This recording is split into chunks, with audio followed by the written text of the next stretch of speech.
Thank you. Child Within a Man.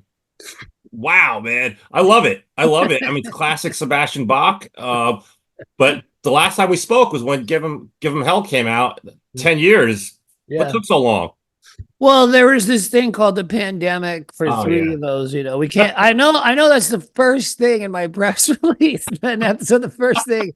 And everybody asked me, but nobody was putting out a record in 2020, obviously. True, yeah. Yeah. But anyways, there was also a business thing that happened. Like I was signed to this one label that turned into another label, that turned into another label. So that's kind of boring, but this is the first solo album that I've ever put out ever, that I've had like a huge full international team of people that are helping me like around the world. It's crazy, dude. It's I spent all day yesterday signing, autographing album flats for record stores, to be in record stores around the planet. Like get a Yeah. special autograph, Sebastian. Like I love shit like that. Like it's like a whole team, and you need a team if you're gonna compete Yeah. with the first Skid Row album or Slay to the Grind. Like you can't do that like with your wife, No. like on the fucking phone. Like no offense, like my wife helps me, but like you need a team, and I finally have that. I finally have that.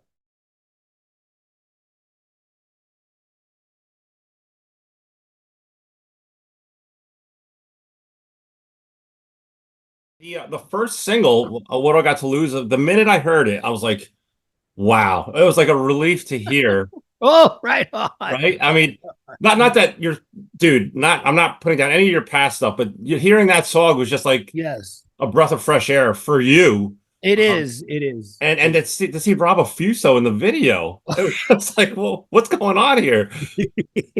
Well, he's still alive, so Yeah. fucking let him sit down and hit that kit, man. Like I just shot two new videos, and Rob is returning for both of Oh, them. really? So if you like Rob, you're gonna get more Rob.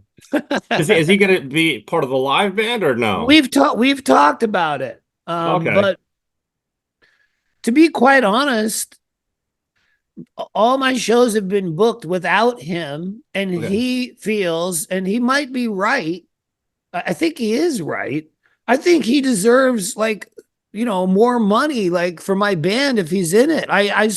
Because I know if that was a thing, like he's in my band, that the promoter would sell more tickets and shit. Maybe. I mean, 100%. I That's mean, half a Skid Row, yeah, basically. it is. Yeah, and he's a great guy, man. Yeah, yeah. I've run into him. We did the rock carnival with you. I think you no, you did the rock and derby Yeah.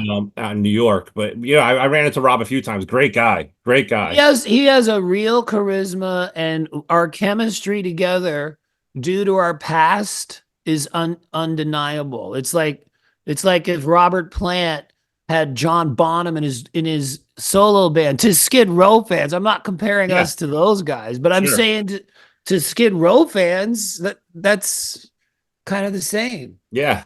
No, you can't get the real thing, right? You get Yeah. take the I half. gotta say though, dude, I gotta say, I have not rehearsed a 1.5 hour set with him. So I mean, I'm not saying he can't do it. I don't know if he can, but Right. that's a heavy physical thing. Well, I heard. Yeah, well, I heard he does like wedding bands now or something like that. So he's playing, That's right? not what I do.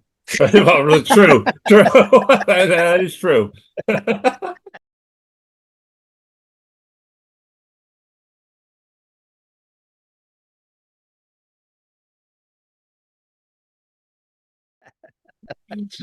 I read that Miles Kennedy from Alter Bridge co-wrote "What Do I Got to Lose with You." It's Yes. funny because I interviewed Miles like a year ago, and we were talking about you. We're talking What? about like how you did Broadway for a while, and I told Miles that he has a Broadway voice. He's like, I can't do it. He's like, Sebastian has the charisma, Jeez. the personality to do it. He's like, I can't do it. I could sing backstage, but not like Sebastian. I think he could do it, but I think he's an incredible vocalist. I think he inspires me, and I'll tell you how. My whole career, I don't know what it is, but I have it in my brain before I go on stage. I'm gonna kick their fucking ass. I'm gonna like rip it down, like all this kind of aggression. And Yeah, when I see Miles, and also in the same way, Rob and Xander of Cheap Trick, they walk up there like with zero aggression, like none. Like it's all like they're calm, and I don't even know if they break a sweat. And I'm like a fucking animal. Like, and I'm like, there's another way to go up there. And I don't know what it is about me, but I look at it like a war zone or something. dude, you bleed rock and roll. That's what it But is. I need to chill the fuck out. I need to get more like those guys because they're cool, man. They're wearing like Robin Zander in his white Yeah, blazer and shit, and I'm like dripping sweat and fucking banging my head like Tom Araya, you know. but that's what makes you you. That's Okay, well, I don't. I when I watch those guys, I'm like, dude, you really could maybe just try a little less, like physically, not but vocally. how did the collaboration with Miles happen? I mean, I know you worked with their producer, Elvis. Yes, that is 100% how it happened. Oh, And all right. but I also got to say, and I haven't read this. I've done a billion interviews, and I haven't seen it come up. I just want to say thank you to Miles. Like, Right. thank you from the bottom of my heart for helping me get back on the radio. But this song is on FM radio. It And rocks. I didn't know that was still possible. Yeah, it's around. It's, believe it or not, on your I didn't side of the know coast, it's I around. didn't know it was around for me. I didn't. I thought that was, oh, he's from the 80s. We can't play his new shit. That doesn't apply to me. Oh my God. Like, how many guys can say that from my time? That does not apply to Right. me. Like, people are playing my songs on the radio. I got the numbers. It's like, I can't believe it. You're getting huge numbers. But Huge. I can't believe it. I can't believe, I honestly thought, M3 festival, like that's, cruise ships and casinos and state fair. I mean, it is what it is, but that shit's not applying to me. Thank the Lord. Like, Yeah. knock on wood. Wow. Well, it's definitely making it easier for booking agents, right? I mean, It's just I don't have that tag on me anymore as no. far as like hair metal. Like I thought that was I was doomed forever to that label, but people are not putting that on me with this No. album anymore. So That's it's great. killer. Yeah, that is great. That's great. I You know, still got great hair though. I you do. I've always tried to grow my hair like yours, and it just You probably got I think you got it happening, it's dude. happening. Yeah. All right. There you go.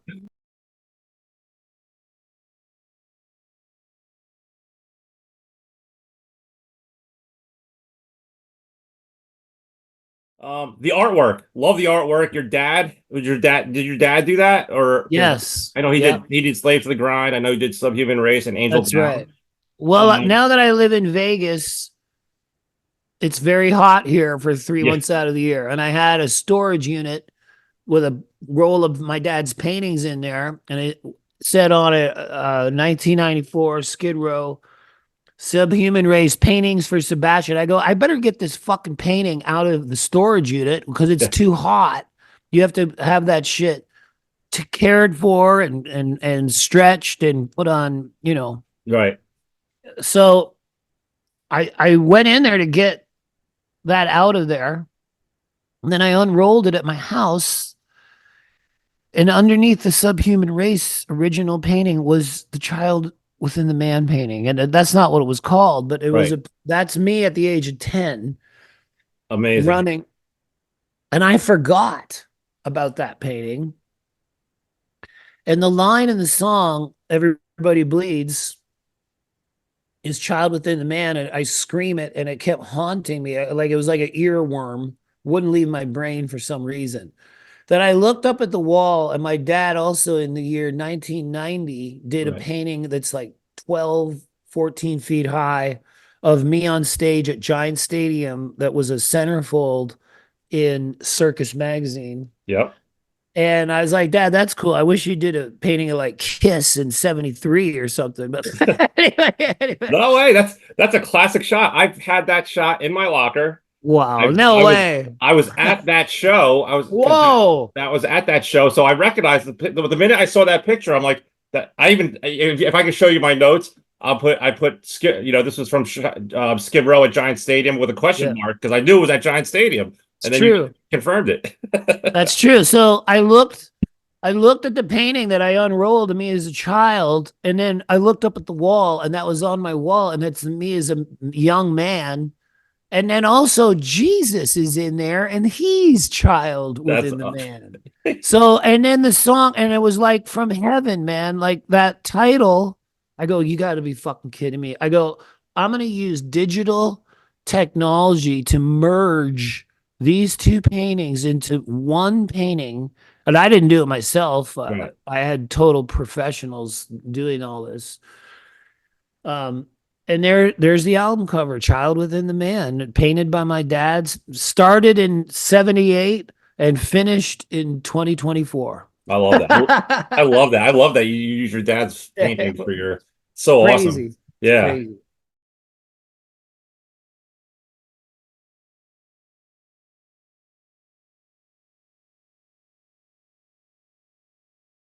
Were there any other musicians that you would have loved to have collaborated with on this record? Because I mean, from every song, from like Everybody Bleeds to Future of the Youth to FU, which love that song, Freedom, and then the ballad To Live Again. Yeah. I mean, did you was there anyone else that you would have? I mean, not Well, one. I have a funny story about that, and I never told anybody this. Um, we did a cruise ship uh about 6 years ago or 5 years ago, and the headliner was Roger Daltrey of The Who. Wow. And I went to watch his show on the side of the stage. Um, and his road crew said, Hey, today's Roger's birthday. We want you to go on stage and give him a cake. And I go, Well, does he know about this? Because, like, it's his show. He's doing a fucking show. Maybe he doesn't want somebody to come up and stop his show and give him a cake. And they go, No, no, no, it's cool. It's great. So I'm all nervous and I'm all like, Okay, you sure this is okay? Yeah. And so they give me a cake. In between the song, I go to Roger Daltrey, and the whole crowd's going crazy. And we sing him happy birthday, and I'm holding the cake. At the end of the cake, end of the song, Roger puts the cake in my face in front of the whole crowd, and the whole place is in shock. Now I'm like 3 times the size of Yeah. Roger. I could put him in my pocket if I wanted to. And I go, Man, it's a good thing you are Roger Daltrey. And so, anyways, I had to go back to my cabin and take a shower and get the icing out of my hair and blah, blah, blah. I started drinking then. I was done my Right. show. I was a day off, and it was about 3 in the afternoon. So I started drinking pretty early. Then about 7 or 8, I'm pretty fucked up. My wife's like, I have a surprise for you. And I'm like, I don't want a surprise. I'm tired. I just want to chill out. Leave me alone. I just want to sit here, fucking do nothing. I just want to chill. Yeah. She goes, No, no, no, no. You got to come. And I'm complaining and whining. And we get in the elevator, and I'm like, I would just want to go do nothing and chill out. And she goes, Roger Daltrey wants to have dinner with you. And I Oh, go, wow. are you kidding me? I can't. She goes, why? She goes, because I'm drinking. I don't want him to fucking see me like this. He's gonna think I'm crazy. Like she goes, no, no, just come. And then so he has a private room on the boat, like Yeah. amazing thing. And he's sitting there. His band is there. His management and all his people that are close to him are there. And he's at the table, and there's a seat right across from me. And I look down, and he's drinking too. So I'm like, all right. I'm like, oh yeah, this is gonna be fun, man. So me and Roger Daltrey and his band um polished off a bunch of red wine. That's all we were drinking, nothing Right. else. And had a wonderful meal. And I talked to him all about Kiss, and I go, what about Kiss? And Roger said, well, what about Twisted Sister? Oh, wow. That's what Roger said. Yeah. And we were all laughing, had a great time. And it was Roger's idea. He goes, I'll tell you what, Seb, he's calling me. I want to sing on your next record. No I way. go, what? I go, what? And I go, okay, well, I'm going to hold you to that. So for years, I would send him an email ever since that cruise. That every couple of years, I go, hey, man, hope you're doing good. I'm almost done, ready to send you something. And it took a long time. But finally, he's like, yeah, just send it to me and I'll listen to it. And I have his emails. Yeah, and if it works out, we'll do it. And I'll sing in your album. And I was so excited. So then it's done. And I send him, what do I got to lose?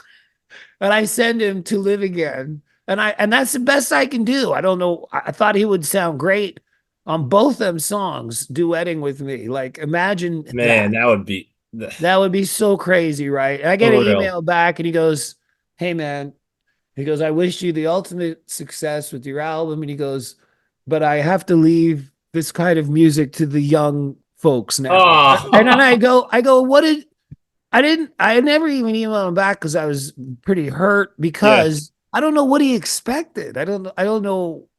I mean, a I song's a couldn't, song. A good I don't song. know what he expected. So it was his idea too. Like, wasn't my idea. Just But his he way of said saying he I goes, I can. got to leave that kind of music to the young guys now. I think it's great, but I can't. It's too young for me or whatever. And I go, I'm not that fucking young. I'm pretty old. I'm 56, man. Is that young? Okay, Roger. But that would have been cool. He could have Man, sang the hooks. The hooks would have been great. mhm. I'm a fan of his voice, big time. Yeah. Yeah. That's cool. That's a cool story. Well, you're the only one that knows that.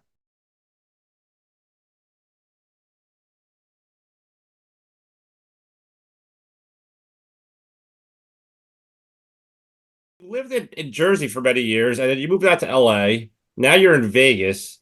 Do you find it easier to do what you do on the West Coast rather than the East Coast with all these I'll connections? tell you why, man. And here's a real answer. With the weather in Jersey for a lot of the time of the year, not just Jersey, Toronto, Canada, where I really came Yeah, from, right. but all the East Coast, you spend so much time indoors because of the bad weather. I mean, I Yeah. don't know if it's changed now because of global Nah, warming and it's all still this. terrible. But yeah, like every day in Jersey, when I lived there, I would go, oh, today's going to be a summer sunny day. And I'd open up my blinds and it'd be Right. 55 and gray. Yeah, yeah. And I go, fuck, man. Like I would get that seasonal disorder where I just want to, something in my brain would tell me to just sit in my living room and watch TV and get a fire going and smoke weed and do like I don't know what it is about that, but when it's snowing and shit out or freezing rain or hurricane or you just don't want to go outside. So for No. me, I would gain an incredible amount of weight in sitting inside doing nothing. Like I'd try to go running and the weather would suck. I'd go to the gym and people would just talk to me the whole fucking time. And Ah. But I'd be like on the West Coast, you have to have a real big excuse to not go for a run or go for a walk or be outside. For me, Yeah. I'm just outside more here. That's the answer. I'm outside more. That's a boring answer, but No, I feel you because I'm thinking about moving to Florida because I can't stand the yeah, snow, the I rain. want to get the fuck outside. Yeah. I get really grumpy Yeah. being inside. Like I spent all my winters in Jersey going into my woods cutting firewood. So because my living room ceiling was like 35 feet high, and if I didn't have a fire going, it was fucking freezing in Yeah. there. Oh, I get So it. and I'm going, why am I a rock star? And I spent all my time cutting fucking wood. Like shouldn't I be doing something else? Like I spent so much time doing that because it was freezing. Like there's better things for me to do. Well, like cameos. It's Well, like to that grab up. pays the bills. You're Yeah, wishing that's you're wishing someone do a happy birthday, which is how many of those do you get a day? well. I keep raising the price so I don't have to do it as much, but that doesn't work. Doesn't work. You're a hot commodity. There's a good problem to have right there. Yeah, hell yeah.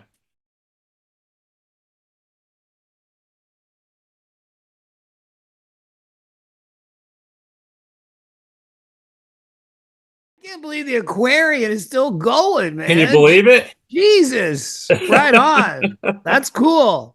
Yeah, it's digital now. So, I mean, Well, I when I first joined Skid Row, I lived in Rachel's house, right. and I used to get the Aquarian every week, like every rocker in Jersey, and I used to read it. And when I moved there, in the back, it says, "We're looking for a lead singer." You remember those ads? You Yeah, remember? yeah, And absolutely. every one of them said, "We want a guy just like Sebastian from Skid Row, Sebastian, Skid Row, Sebastian." And I go, "This is fucking killer." This is. I'd say every one said, "We want that. That's who we want." And I was like, "Wow, Those were this is." probably one of my ads. I'm one of those.